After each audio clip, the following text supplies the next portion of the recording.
boy, that would be nice to wrap up both of those characters in some way, and maybe not like the buddy comedy version where Loki and Thor are hanging out for a whole movie, but like Thor kind of finishes his story and then ends up, maybe he's like, hey bud, need some help with those strands or something like that.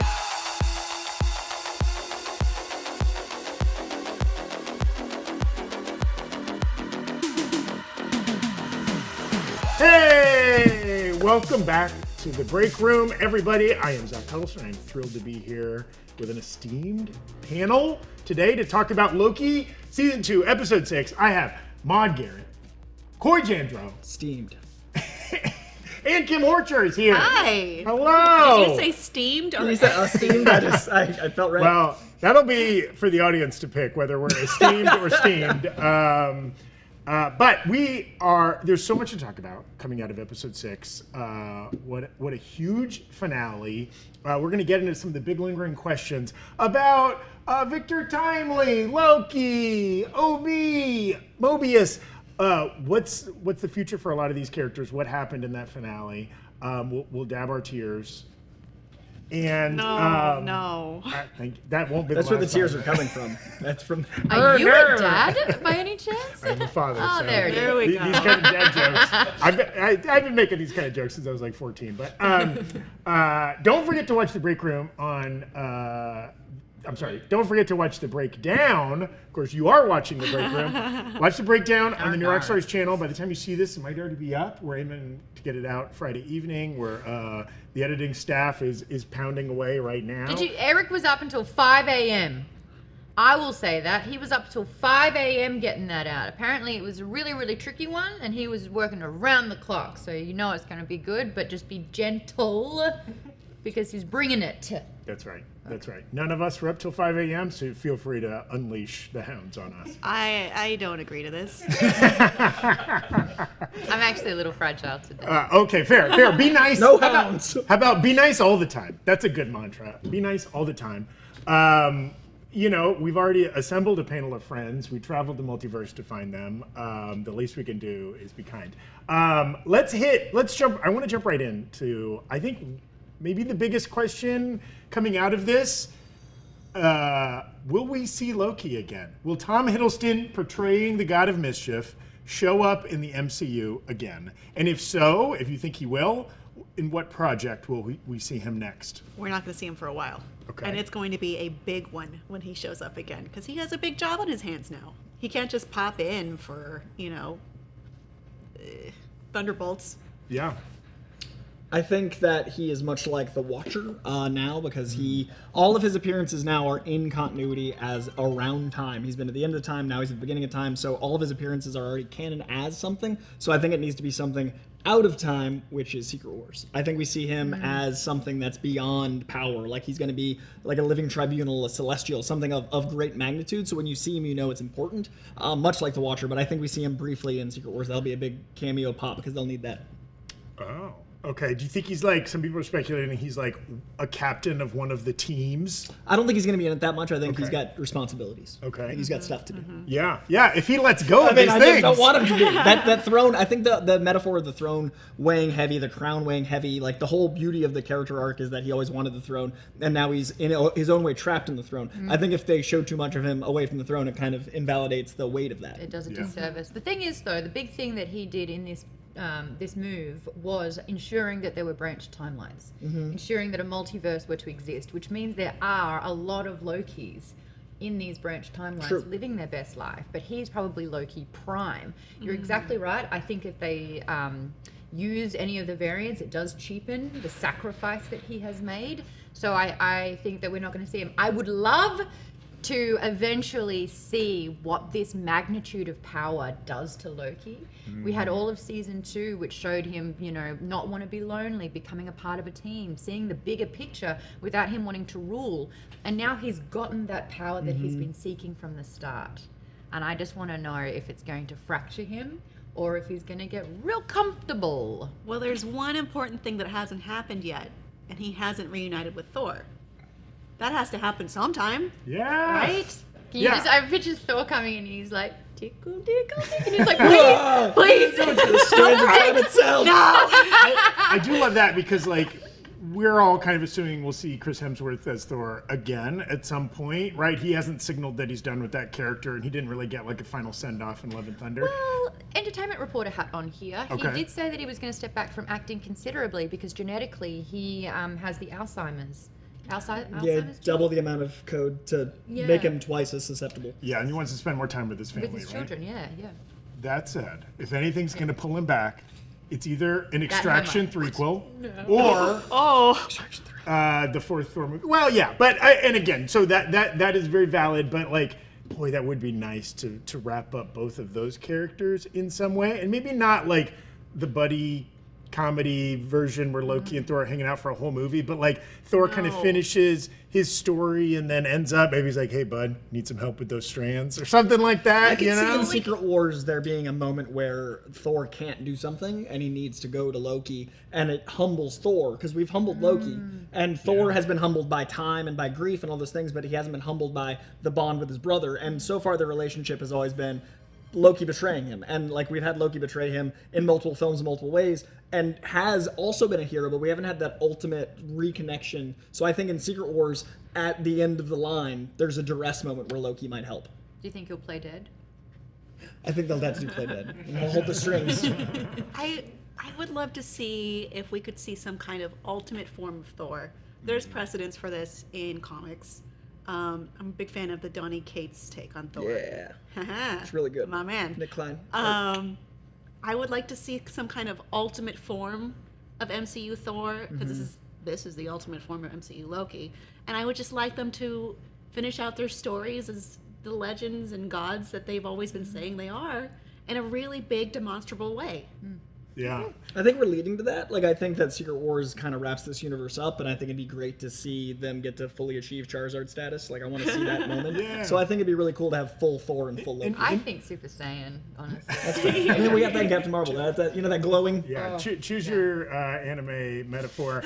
I would love to see just like old Loki and old Thor, like gray beards and just like weathered by time and adventure, just kind of like hanging up their respective, so you know, hammers and axes together. Like, so there's something there. So like, I think we're a little mixed. They're definitely leaving it open. He's not dead. He's not vaporized. In comics, nobody ever really dies, so they get brought back 1,000 times. No one ever really does. That's why it's nerd content. There you go. Yeah. And so like,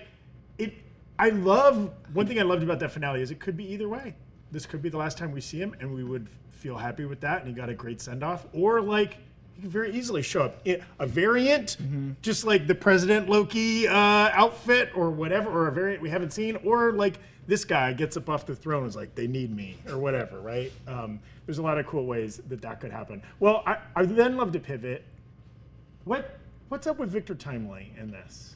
Okay, so he does not get turned into spaghetti. He exists. Well, he did like 4 million Okay, times. he did. That's correct. But like in the current, as the season ends, he is non-spaghetti. He's full meatball of Victor Timely. But his childhood self does not get the TVA handbook dropped into his window. What was the point of this whole storyline? I think the idea was the moment that happened when he dropped the book off had to lead to everything that led to Loki accepting his role.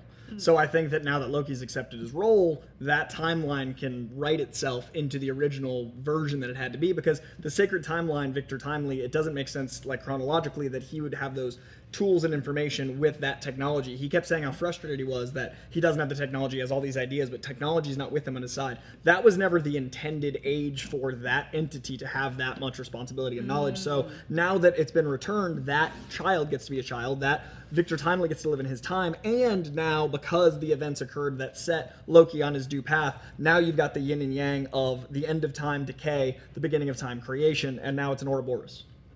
Also, I think I'm just frustrated with the whole Timely storyline in general. But go ahead. well, I mean, before it was OB and Timely that had the information. So it's like they both wrote these things together. Like that was sort of like an informational loop. Because Loki went in the hyperbolic time chamber of time and kept slipping in and learnt everything. He learnt everything that OB could ever taught him, which was anything that Timely could have taught him. thus making timely redundant completely. So instead of it being this loop, he kind of took the baton and it's like a spiral now, maybe. That's not closing on itself. But yeah, like Loki's so powered up now. Like he's so smart. But he's like, he got not only his 10,000 hours, he got his 10,000 years. Yes. In one subject matter. We'll do the math real quick on how many hours that is. Well, also, there's this important moment. OB opens up this book or this box of TVA handbooks, 2.0s. Second edition, thank you. And it's co-authored. It says co-authored by OB and Victor Timely. So, like, are we assuming that is, because this OB, right, is still the one that learned everything he needed to know from this Victor Timely guy, right? Like, I guess, like, maybe that has changed now if the past has been changed in some way, but he's still the OB we met in episode 1, 2, and 3, right? Do we think co-authored with Victor Timely means that, like, they sat down after Loki walks out on the gangplank? He'd still have the memory. He'd still have that experience. His timeline experience was that occurring. So he remembers that his Victor Timely was that person, but Victor Timely on his timeline isn't. Right. So do we think the co-authorship? I'm more interested in book royalties here. Okay, is the co-authorship by Victor Timely on that? We are thinking that is because OB had always said he learned everything he knew from Victor Timely, right? So why now? But Victor Timely was not credited as a co-author of the first edition of the TVA handbook. Why is he now getting credit? Well, he didn't write it. He just learned from him. Well, that's why I'm speculating. Not the author. Do you think maybe, right, after Loki walks out there and greenifies the vines of time, right? Like that, like, that's 6 months later, Obi's opening up this book, and in the interim 6 months, Obi and his bud Victor Timely are in the lab typing up 2.0.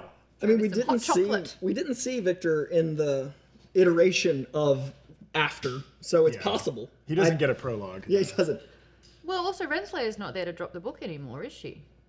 I think that's conscious. Well, and we're going to get to her in a moment too, because that's another lingering question of what's up with her. Evan? Yeah, because I think what's actually one second, Dashiell, you have my mic on. Are you going to be in the table? He's gone. It's going to be exciting. Well, one second. Listen, we only have a limited amount of camera batteries here, folks. Sometimes they go out on shoots. Are you just voice of God? It's that Twitch realness right Poke here. your little head in here, Evan. You can poke your little head. Just like live. Oh, there you are. Shut up. There I am. So yeah, I mean, I think that's what's most interesting to me about this question is that, like, if the timeline, if everything had to happen in order to get to the point where Loki, becomes, I guess, effectively we can say the god of stories, then what has happened now with that Timely at the end of the loom? Has he gone? Do they kill him? Do they prune him? Do they put him on, like, watch? Do they put him in the TVA so he co-writes this book with OB? Like, or they probably go back to the Chicago Fair and zap him back into that time, and then he gets immediately shanked. By H.H. Holmes in the murder house. Yeah, or all the dudes he owes money to or whatever for his faulty technology. Yeah. There's a lot there, and again, my brain melts a little bit when I try to comprehend, like, some of the impacts of these crazy time loop shenanigans. So, like, they've played pretty fast and loose with those rules, I feel like. But usually, it's like whatever happens has happened the first time. So when you go back in time to do said thing, that actually happened the first time round. And that's not happening in this show. So we are seeing, that's why I kind of said instead of it being this loop, it is like a spiral now. Oh, that's so a good metaphor. if you can visualize it in that way. I could be wrong. Math is not my strong subject. But like spiral. Spiral, yeah, drawing. You're a great artist. Speaking of great art, I want to shout out who's helping us bring Breakroom to you all week long. Our friends at AirScreen. This is a product I actually use. I enjoy AirScreen. As an employee of New Rockstars, I have to watch a lot of content. I have to watch our own content. I have to watch the content we're talking about, the Marvel and Star Wars and whatever. Get to, you mean? I get to. Thank you. I don't mean that. It's not a burden. It's a glorious purpose. But what is a burden is I still have to do work and live a life and answer emails and Slack messages and type up stuff and all this kind of stuff. And that is what I use AirScreen for. I can be watching content. It makes two screens transparent. I can be watching our new Rockstars videos while answering emails on the exact same screen, right? And anytime I need to shift my focus to something Eric's saying or a little detail or something like that, I do it without needing to click anything or close a window or anything like that. And then I can go right back to finishing my email or my Slack message or anything like that. It's a really cool service. They're fans of the channel, and they reached out to us to work with us both because they like our content and they thought this would be fun for new Rockstars fans who also like consuming a lot of content. You're probably a busy person. You like watching stuff. Why am I angry? Not defined. Don't know.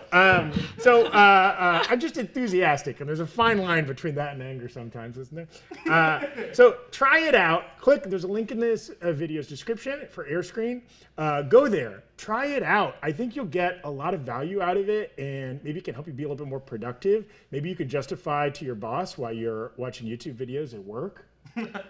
Or keeping up with football or whatever sport you like, or watching calming nature videos behind your Gmail, whatever you want. There's a special discount, I believe. If the first 500 people that use New Rockstars 25 will receive 25% off the annual subscription. You can also go there, download it for free, try it out for 14 days, see if it's going to bring extra joy and value to your life. We call that a fortnight in Australia. Ooh. Is bi-weekly in Australia half a week or 2 weeks? Every 2 weeks. Thank you. Oh, okay. So fortnight means bi-weekly? It means something else here. A game. Fortnite does. Yes. Try it out for a fortnight. And then come back to us. And real quick, we wanted two other quick plugs. We want to shout out Nerd Riot, Shop, creators of this Mobius jet ski tee. You don't have to. Maude also has a Marvel's. Whoa, hey now, it's a family show. Sell some teas! Some Marvels under there. Thank you for your sacrifice. We have a lot of really cool Loki merch for sale there. Merch inspired by Loki, the Marvels. We just put out a really cool Echo shirt that's like the word Echo and ASL, but with bloody knuckles. Very cool. Check that out at nerdriot.shop. And if you live in the general Southern California area, we're doing a live show next Thursday, November 16th. Evan is going to do the Ice Bucket Challenge live. I don't know. That was the only thing I could Heard it here first, folks. I'm doing the Ice Bucket Challenge. That's the corniest thing. November. 2009's Ice Bucket. That's right. No, And then he'll dab some more. Yeah, that's right. Oh no, you saw the peripheral of the flinging arms. I'll do the whip. I'll do the nay-nay. Whatever. We're really going to lay it out. Gotta go Gangnam Show me style. this nene. Okay, I don't know how to whip or nay-nay, but Aha! I'll learn by Thursday. So come, hey, if you're around, we love. Oh, there it is. Wasn't that it? I wasn't even in the country when I that don't was a know. thing. It was over 10 years ago. Yeah, I have no memory of which things are popular anymore. That's not it. Is that a No. I'm making sure people don't go to this show. thing? Time to Harlem Shake, everyone.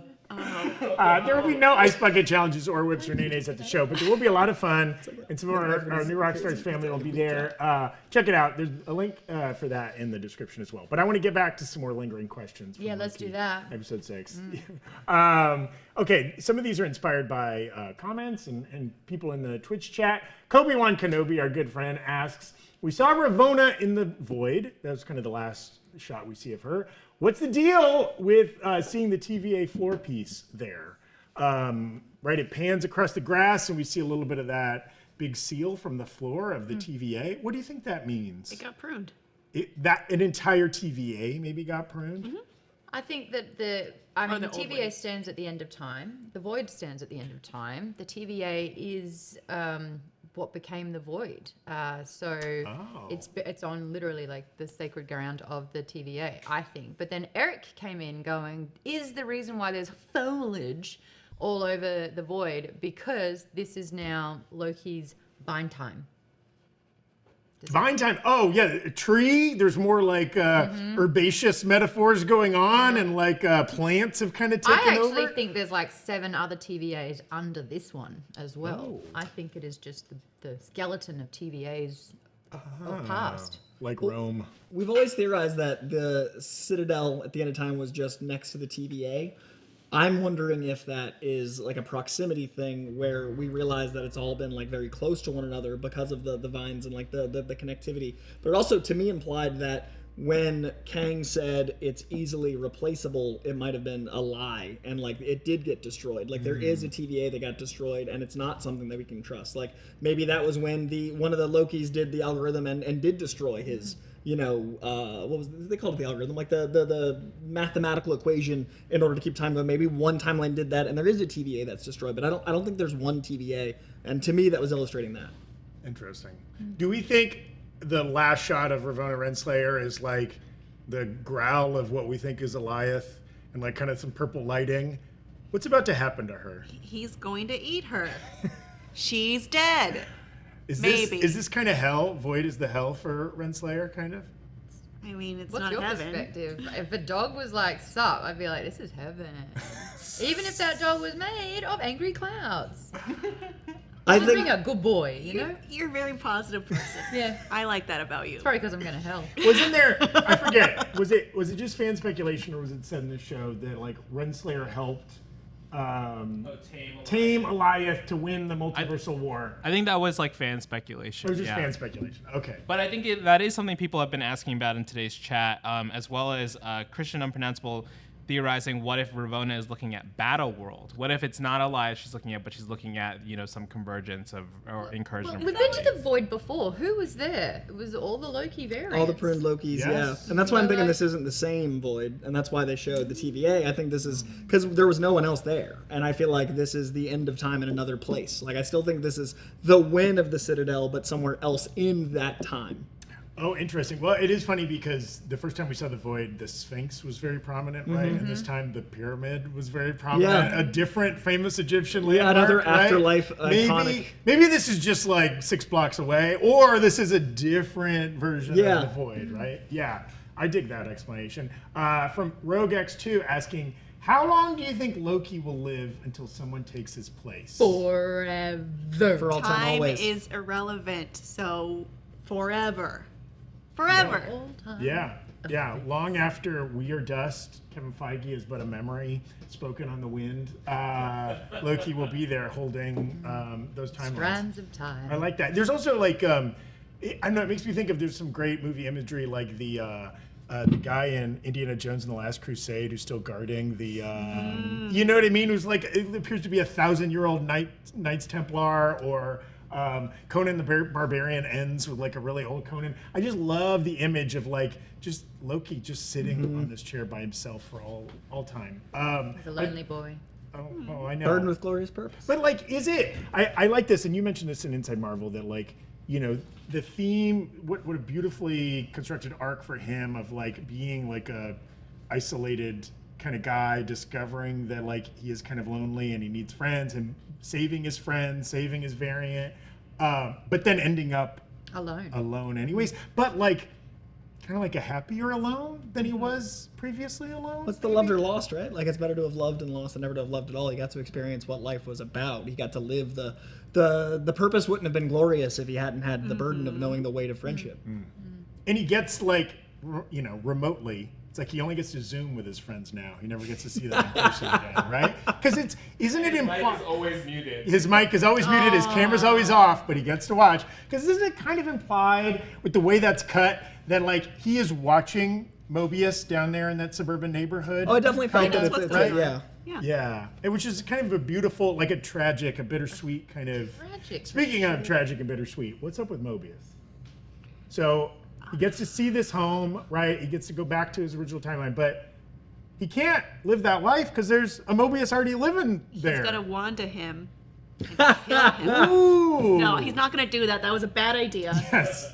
Well, he can't even just like live in that neighborhood and like peek in on his kids because he looks exactly like he should shave his head, shave the beard, get a face tattoo so nobody recognizes that that's clearly Owen Wilson or whatever, so that he can be able to like vicariously kind of stalk his own family. Wouldn't Loki, who is like in control of everything now, just be able to be like, zoop, and he just merges them? Ooh. That would be the best conclusion. Yeah. Otherwise, he Dad, just why are you some acting creep. so different and older? It's like you've lived a seasoned life of doing lots of horrible things for the Listen, better he's good. a single dad. That takes its toll. That's right. I think he grows out his hair and becomes a world famous model. Oh. Hansel. So hot right now. Yeah. Bringing that in canon. I love it. But no, I think Mobius is a cautionary tale of like what the weight of responsibility is, because Loki is. They're all showing what responsibility caused. Like Loki is now cursed with glorious purpose, and Mobius had to accept that once he saw that he can't unsee it, and he's burdened with the fact that he had to leave the TVA, but also like he now knows like that he's got the responsibility of knowledge. And I think that everyone has that ending that's really melancholic of like, okay, we've done the greater good, but at what cost? The scar tissue. Great Red Hot Chili Peppers song. Great. No, it's not even a good song. Evan, we have some chat questions as well. Yeah. I have this first question that is for the group, but specifically this person said this question is for Coy, but all of you can answer. I'm allowing it. Rosso Games saying, I think there is a He Who Remains in the past, and there's one in the future that will later be replaced with another Kang variant. I think there are 3 points in time working together, like Victor Timely said, was necessary to fuel his true device. And in the imagery, there's, OB with OB's uniform depicting 3 circles. Do you think there's something like that? Do you think there's any Kangs working together to orchestrate this kind of like multiversal war? I think all Kangs are working together to orchestrate their conquering of all time. That's why it's called Kang's Dynasty. So yeah, Kang is he's letting other Kangs do his bidding until there is an ultimate Kang. Kang will take out as many Kangs as it takes to Kang. So I think ultimately Kang's got a Kang. That's their thing. But I think ultimately there are a myriad, a bevy, and an infinite number of Kangs on the infinite timelines. And what we're gonna see, court case pending, is the ongoing situation of what it takes for Kang to conquer not just time but himself. And that's why I think we'll see Renslayer again, because Jonathan Majors is doing an incredible job playing Kang so differently and in so many different ways, that the way that I think they'll portray Kang to make him even more likable, because Victor Timely is likable, because Jonathan Majors is likable, because Kang is likable, because He Remains is likable, but we're gonna have to see this Kang that we don't feel great about liking. We're gonna have to meet the villainous Kang that is striking fear in us, but since it's going to look like the thing that makes Kang work is the thing that I think doesn't make Downey Jr. coming back work. When you see Downey Jr. as a variant or the same one, it invalidates his sacrifice, because you don't go like, that's a different Iron Man. You go, hey, it's Robert Downey Jr. Yeah. And that's why I don't want Loki to leave his chair, because even if it's a variant, it's like, well, he's not gonna go like, don't worry, it's not me, I'm still in the chair, I'm another one. It's a different medium than comic books. So the thing that makes Kang work is we're inherently, because of the charm of Jonathan Majors, going to meet a Kang that is ruthless and brutal and fearful, that we're not gonna want to hate but will hate. And I think they're gonna make a love story with Renslayer where the only thing that Kang can't conquer is finding a timeline where he gets to be with the love of his life, and once he accepts that, he decides to conquer time itself. So I think we'll get Kang Dynasty as a Nicholas Sparks book meets violence. I think it's going to be a really beautiful, forlorn, can't live with him, can't live without him, conquering love story where we get this Kang that is as terrifying as he needs to be, hopefully. Yeah. Wild. Did that answer that? The odds of us getting Kang Dynasty being a Nicholas Sparks book meeting violence. Bring that on. We haven't done that genre yet. Have not. I And the mean- cover is Kang in the rain, almost kissing. Maybe Kang himself. 2 Kangs nearly kissing. And then Renslayer just like, I don't know. The weirdest love triangle ever. Couple of And Miss Minutes Kangs. is still there being like, Yeah, want that. what if I was a woman? No, but it's the love that got away. I just knew it was Nicholas Sparks because that is like his story is of that like beautiful what if of love, like what if love can be. And I think Kang, that's going to be the thing that starts Kang on this journey of self, because we still don't know Kang's origin. Right. We know Victor Timely's origin. We know a lot about everyone that isn't our Kang, and I think we're going to see that Renslayer is a key element in that. And I think that love is going to be what betrays and turns him into the Kang we fear. well, the big thing about that though is the fact that it's not going to come out for like 3 years. Yeah. What? I mean, at least. Not to be a downer, we're getting supposedly one MCU movie in 2024. Yep. Deadpool. I think that's a Agree. good thing. I mean, it depends on your point of view. If you're concerned about the overall quality of each Marvel product, I think it's a great thing. If you're working at a YouTube channel that Oh no, relies it's on awful for all of us Marvel to like, content survive.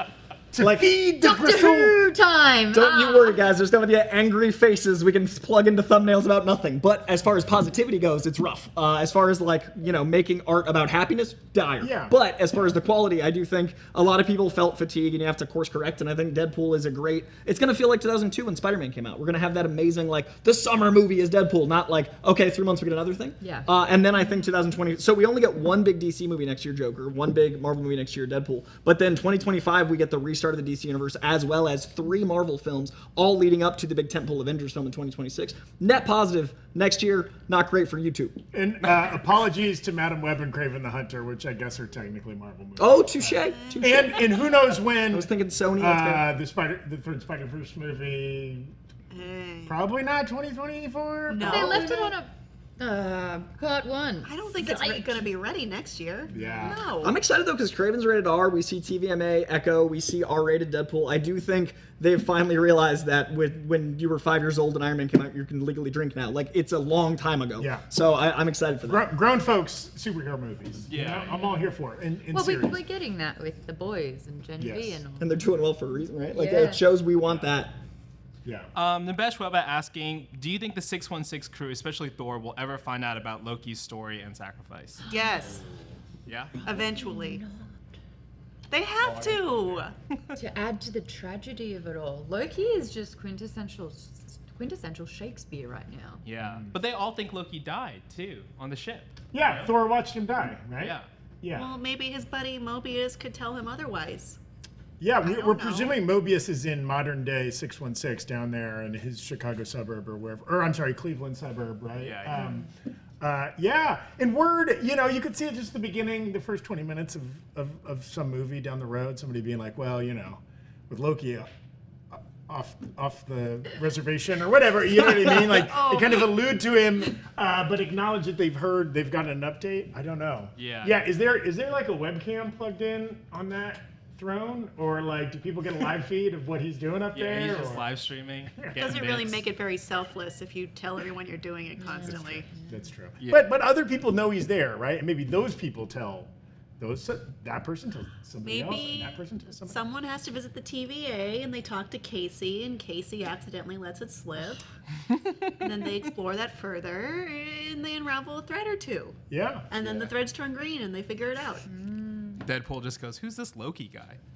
Yeah, what a chump. Swervin8910 asks, are we 100% sure He Who Remains isn't still pulling the strings? His temp pad kind of looks a little bit different, looks like repaired a little bit and stuff like that. Do you think this is part of his master plan still, or do you think Loki really kind of cracked the code here? We will never know. Until 2026. I love that idea. I mean, the fact that he was in on the whole time slipping loop. So, it was like a great reveal in the finale. So the fact that there's like an extra layer of knowledge, like he knew that, eventually Loki was destined to walk out there and replace him or something like that is really cool. Tinfoil hat theory. Yeah. I think every single thing that happened in the course of the show up until the final credit rolled was Kang wanting the multiverse to expand because that's more to conquer. Yeah. So I think every single thing that orchestrated, every single shift, every single move, because he was in control that entire time. He was manipulating him thousands and thousands of times. I think it was the only way to open the floodgates for that much time because he showed that he could cause decay and atrophy at the end of time, but we never saw anything that Kang could do to create time because he's not a god. So I think Loki opened up the ability for Kang to conquer more. And I think he grew bored conquering what was available on the timeline that the loom could contain. Once the loom exploded, the failsafe was gone. Now there's more for him to conquer. I think Kang orchestrated all of it. Kang won. You also have to understand, like Loki has his trainer wheels on. Like, yes, he went through centuries of trying everything out. Kang's been doing it like for a lot. Eons. Yeah, eons. So, like, and if time has looped itself, this is like the infinite time that he's even gone through that. I don't think there's anything that this guy doesn't know. Did I pop up on the screen just now? Hello. Oh, yeah. Our cityscape Behind is, me. I gotta, should I finish Oh, that's funny. it's all right. Should I I'm finish? watching. Oh, actually, while I do this, we Now can that cut this time's part. upside down We behind. can cut this part out because we'll do one question and we'll start to wrap it up. But Zach, Sarah Hatch Jordan asked, can you elaborate on the term full meatball? Full meatball. Well, that is if you have a human corporeal form, before you are spaghettified, you are full meatball. Okay, once you're turned into spaghetti, then no more It's over. meatball. I think it's pretty obvious, guys. Just what it science. is. Everyone knows what this means. It's common slang. Yeah, All right? you've ever used the term, I'm still full of meatball? Somebody's like, how was your Friday night? Oh, it's fine. I'm still full of meatball. Speaking of which, we've had a running gag throughout this season. And even, did it go beyond Loki? When did the fleshy... Ahsoka. Oh, it started I on was Ahsoka. there when it birthed. That's right. Yeah. So we, this is a very silly sliding scale where we rate things on how fleshy they are. It has nothing to do with visible skin or amount of flesh or anything it's like your that. own It's just a general, interpretation. like, there was a lot of meat there. It was good, there's a lot of stuff to sink your teeth into. It was fleshy. So Do you mean like a pithy story, or do you mean like... Substance. Yeah. How much meat on the bones? you know? yeah. Okay. However you'd like to, everybody gets to have their own definition of fleshy. We yes but, and it big time. Let's rate this episode in fleshiness, or maybe if it also works for you, like in the 6 episodes of season 2, like how does the finale stand for you? I would say like this was ultimate fleshy for me. This was like rhinoceros on top of a hippo on top of a blue whale. All the flesh. It was really like you can't. I thought Maude and Eric and John said it beautifully last night. It was just like a wonderfully beautiful, immersive hour-ish of television. I wonder if somebody had not watched any Loki, season 1 or season 2, and just watched the finale, what their experience would be like. Because like obviously they wouldn't get a lot of it, and they'd be like, "Who's that? And why are they doing that?" But like, I think they'd still really enjoy it. It's just so I think beautiful. it'd be like listening to an album of an artist you didn't know. Like you'd get more out of it if you knew the work, but I still think there's like so much musicality in the visuals. I think it's art. So I think it's really special. That last episode, in my opinion. I really enjoyed that they used the visualization of Idrisil, the life tree. Yeah. I probably mispronounced it. Apologies. But I liked going back to that Norse element of it. Like early in the season when they were at the Norse Center, and he goes, "Balder? Who's Balder?" Because that's like a big part of the real mythology, but not the Marvel mythology. And I like they tied it together that way. Even the outfit he's in as he gets his like Traditional. modern clothes. It's like we've never seen him wear that in Those the shoes MCU, are new. right? Yeah. I love Meals, that. the Lokis. Fleshy. So you're saying pretty fleshy for you? It's pretty fleshy. I don't understand the scale, but Nobody does. Nobody It's does. high. For me, this is amongst the best things Marvel's ever done. I'm including the MCU. I'm including the Netflix shows, which I think are a little better than the MCU. I'm including every single thing from the world of Marvel Comics because it encapsulates the power of the medium. I like comics because you're the director and you're kind of painting the visuals between the frames and it's your story to tell in your head. You're the director, you're the actor.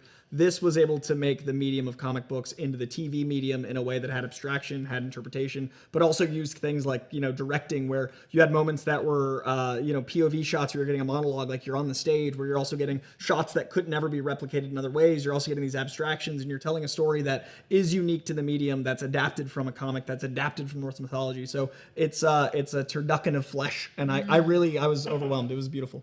I think I might want to be a vegetarian now. Okay, that's fine too. You can rate it on like stalks of corn or persimmons or something like that. I didn't before though.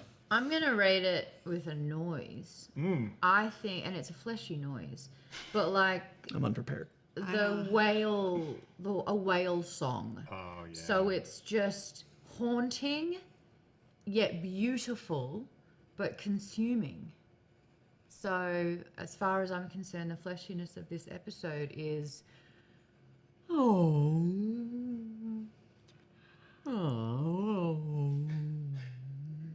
Someone's been watching Finding Nemo. Ellen DeGeneres loved this episode.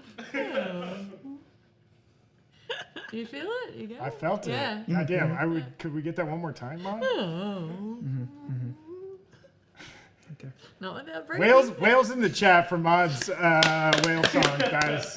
Absolutely. Just also that imagery of just like that episode almost like underwater, like the weight of all the like the tragedy and the like the time and everything like that. Beautiful. Do you think it translated the God of Stories element well? I can't remove my comic knowledge, so I've always wondered what the headier adaptations feel like. Kind of like you posited to have just the finale. Like what was did that resonate as someone that doesn't know the God of Stories element of Loki? I loved it, and I only know the Cliff's Notes of that particular arc. I love that there's no explanation. He literally speaks no words, right? He didn't even say like, okay, well, I guess I have to do this. He just goes. We don't hear another line of dialogue from Loki for the entire rest of the episode, right? You don't know where is this place? Why are these things he's grabbing him? Why are they turning green? What's going on? I love that, right? Just because, like, I think if you are a comic book fan and you want to apply that knowledge, wonderful. If you know nothing about that, you can, like, there's a little bit of, like, room for interpretation that you often only get in, like, art films. Right? Like, we rarely get in big genre entertainment like this, where they don't kind of underline it and define it. I really dug that. I actually, as a non-comic book, I only learnt about the God of Stories through this network. For me, it was the antithesis of the God of Chaos and Mischief. So he no longer was mischief. He was grounded and responsible. Like he's literally responsible for everyone's fate. So I loved that it completely flipped that. That's how cool. I like saw that. it. Yeah. Because there's, and then, do I have a minute? You guys mind? So in the comics, there's this really cool thing where the House of Ideas is the bullpen for Marvel, and the House of Ideas is also made meta, as in like the place where awareness is born. And usually you can't remember visiting the House of Ideas, so other people have, but Loki's the first to remember. So he uses that knowledge and combines it with the entities of now and then, which are abstractions, like but actual things you can meet. So now and then is interpreted in this as time travel. So he goes to now and he goes to then. And in the comics, when he is able to wield now, then, and have the knowledge of the House of Ideas, he's then able to become the God of Stories by basically digesting concepts and making them real in his mind and speaking them and making them true. So I really liked that in the comics, he's able to make true by merging then, now, and ideas themselves and become the ultimate creator. And that's all told through dialogue. That's all told through comics because they have to read all that. And I love that in this, then and now is time travel, and the House of Ideas is creation itself. And instead of a single word being uttered, he's literally spinning instead of speaking and orating. So you get the same mythology of the comic, but in the medium of television. Yeah. It's really special. What do you think when he's sitting on that gold throne? Like, what do you think it smells like there? Justice. Whatever he who remains was eating before. Apples. It's still like in his way. I was thinking it was like smelled like spring, like all the green and growth. Maybe and like a little bit of mustiness, like a little bit of like mushrooms coming up through the, the spring soil or something like that. Yeah, like when you mow the lawn, but it's really moist. Oh yeah, Mossy. that's probably what it is. Mossy's a good. There was someone in the chat asking if Loki needs to poop still. He has moved All day, beyond every day. pooping. Has he ever has needed to ascended poop? pooping. We've never seen Loki poop. That's true. He's a god. We've never seen anyone Also- poop, That and I'd like to cake, keep the it that pie, way. is going to be in his guts forever. He's on a throne. Not that kind of throne. No. How do we know? You Did we get visual confirmation? Is there a hole in the middle of Coy, that? Do you we know? can't poop in any chair. We did not get confirmation there that's wasn't not a how hole. they work. I mean, also, if you can like harness entire timelines, can't you just like make poop disappear from Yeah, your he's a gut? god. You know what I mean? At minimum. I The really god of wish this had been our big responsibility. question so that we could make the thumbnail about it. It Loki- can't be. Loki Does Loki shits? poop? What the hole in the throat? That's the text. That literally a yellow like. God of poopies? Does he know? Stop making thumbnails.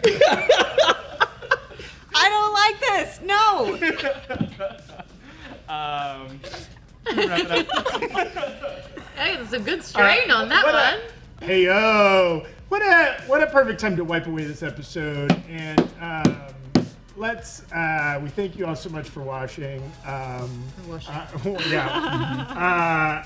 Please, we'll have more content about Loki. I think this is not something we're going to stop talking about today. It will linger in the culture and the ethos for quite a while. So put any questions you have that we didn't cover, any theories, any ideas, any other kind of loose threads from the show, and maybe we'll get to those in future content. Check out all the links in the description, nerdriot.shop, our live event, our friends at Airscreen.